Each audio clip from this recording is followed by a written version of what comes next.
กับสาวเซโนได้บ่หน้าตาบ่หล่อ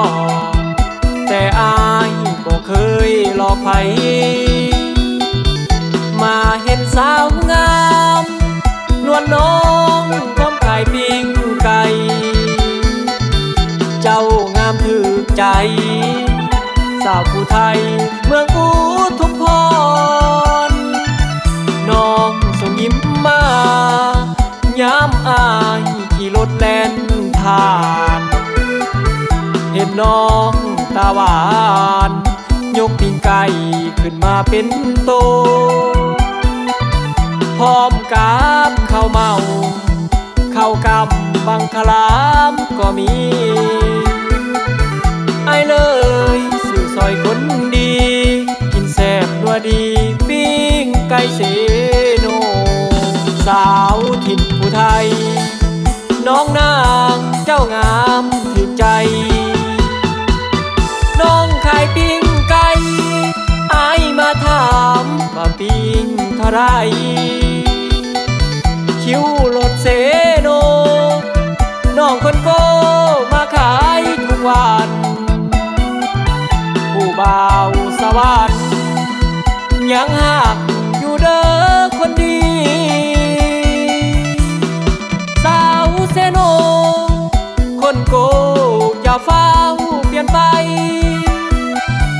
สาวบ้านพิไตอายนี่ยังหาคนงามสาวบ้านพิเหนือไอ้นี่คิดฮอดซ้ำไว้สาวบ้านโคกใหญ่ไอ้หักอีหลีนาโม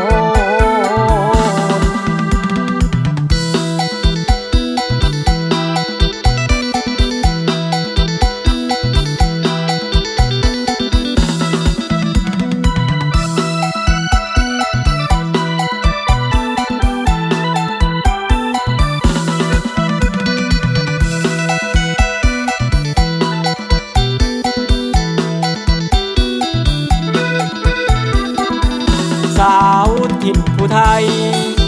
น้องนางเจ้างามถึกใจน้องขายปิ้งไก่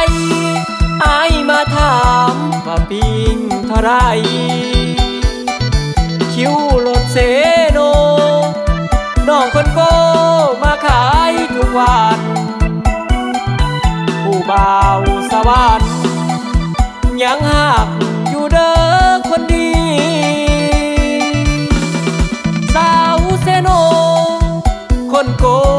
อย่าเฝ้าเปลี่ยนไปสาวบ้านพิไตไอ้นี่ยังหาคนงามสาวบ้านพิเหนือไอ้นี่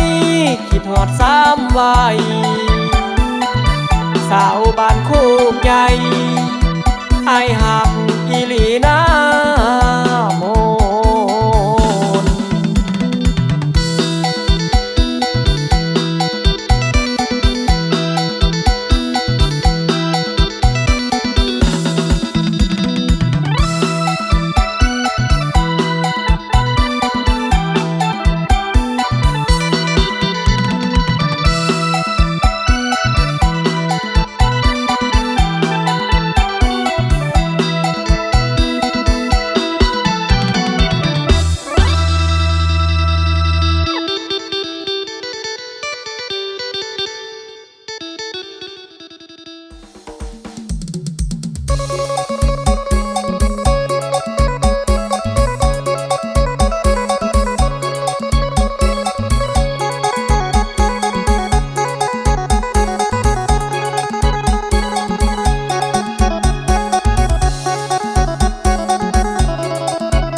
เจ้าได้บอกคนดีอยู่ไปก็เท่าสาวเว้าบ่มี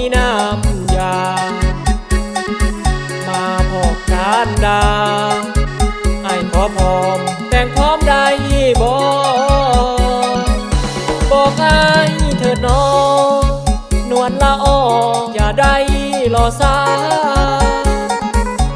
มันเสียเวลาที่เฮาจะมาล้มกันบอกพ่อบอกแม่เท่าแก่มาขอเจียมจันทร์หามือหาวันไอ้นั้นคิดอยากแต่งดอกแต่งเลยได้บอกไอ้ขอแต่งเลยคำแพงแก้มน้องแดงแดงอย่าได้เหมือนเสยเถิดนาตกลงบ่ล่ะการดาบอกแม่ซ้ำเสยอยากเป็นลูกเคยของแม่น้องอีลีเด้อนางขอพร้อมแต่งพร้อมญาติพี่น้องจะว่าจังได้บอกอายแน่เด้อสามไว้บอกมาไวๆไอ้นี้อยากรู้เป็นโสดมานาน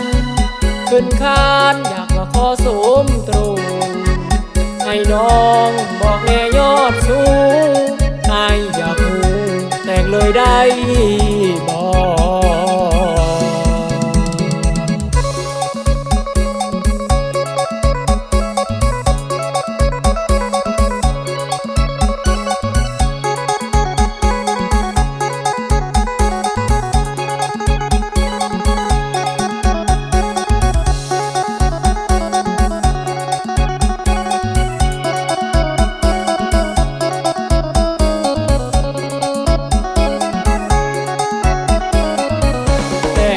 ได้บอ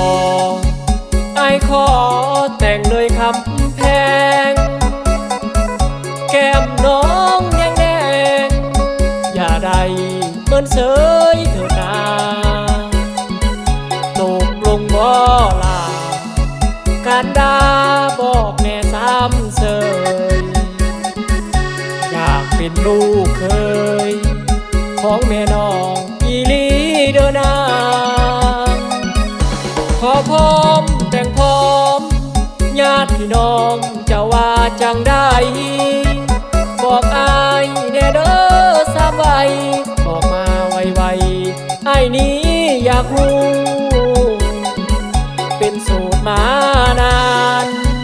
ขึ้นคานอยากมาขอสมตรูให้น้องบอกแน่ยอดสูงไอ้อยากรู้แต่งเลยได้บอก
บอกกินแล้วเด้อนม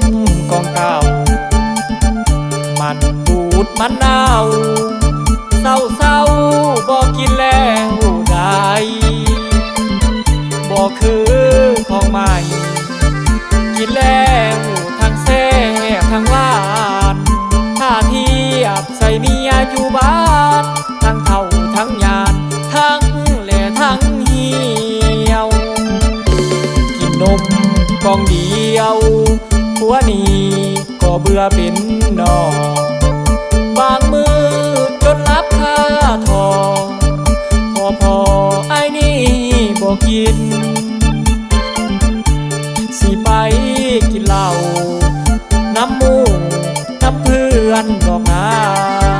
กินนมอดบ่มีแหงเลยนะผัวขอลาบ่กินอีหลีผัวบ่อยากดูดนมผัวอยากกินเบียร์กับเหล้ามื้อนี้ต้องขอโทษเมียเฮาสิไปกินเหล้าน้ำมูดอกนาเรื่องนมกองนั้นผัวหยุดมันบอกกินแล้วนะกินนมหอดบ่มีกำลังหวังซาผัวขอลาบอกกินแล้วน้องกินเหล้าเบียร์ยามใดเมียอายอย่าปล่อยอย่าว่ายามผัวเมามามันได้อารมณ์มีแหงซื่นใจเศร้าสามแรงสี่บ่ได้ติดหนี้เมียดอกสามใบขันผัวเมามายามใดเศร้าหาแรงหกผัวเฮ็ดได้สบาย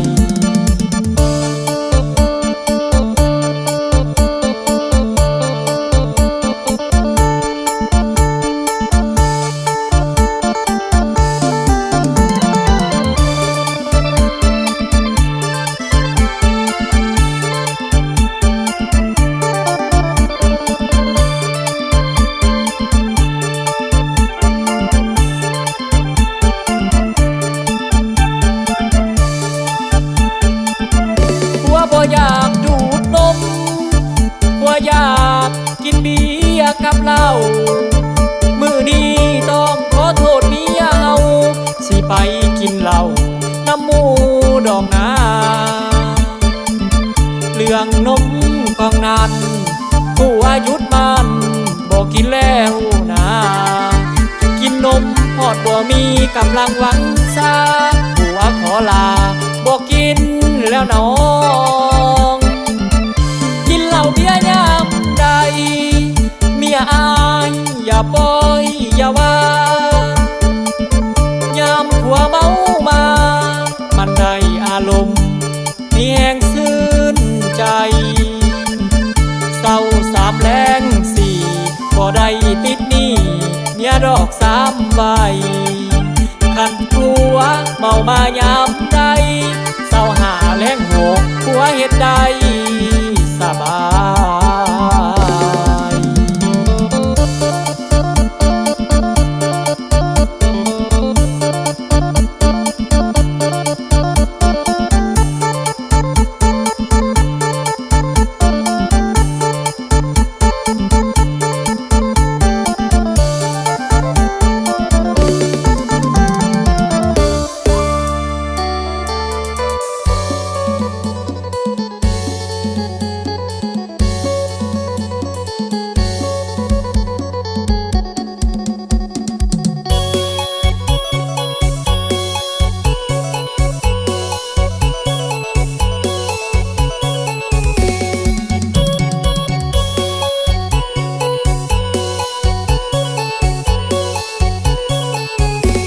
อกหักแล้วอกหักอายเสียหลักจนหักน้อง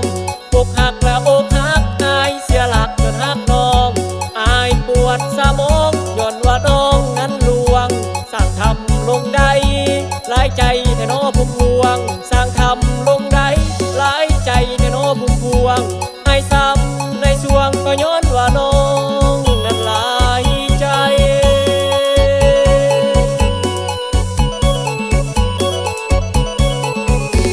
บ่นึกบ่ฝันว่าแจ่มจันทร์สิล่วงอายบ่นึกบ่ฝันว่าแจ่มจันทร์สิล่วงอายหากถูกทำลายเฮ็ดให้อายนั่งเศร้า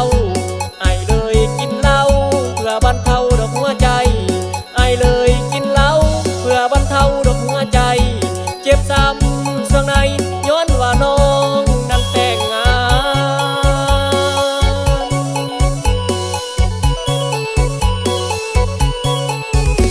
หลีกทางให้แล้วนะอายบ่กล้าไปควงน้องหลีกทางให้แล้วนะอายบ่กล้าไปควงน้อง ต้องกินยาดองให้ลืมน้องผู้ใจหายน้องนั้นทำลายเฮ็ดให้อายจนเป็นบ้าเจ้านั้นทำลายเฮ็ดให้อายจนเป็นบ้าน้องเข้าวิวาแต่อายเดินเข้าหา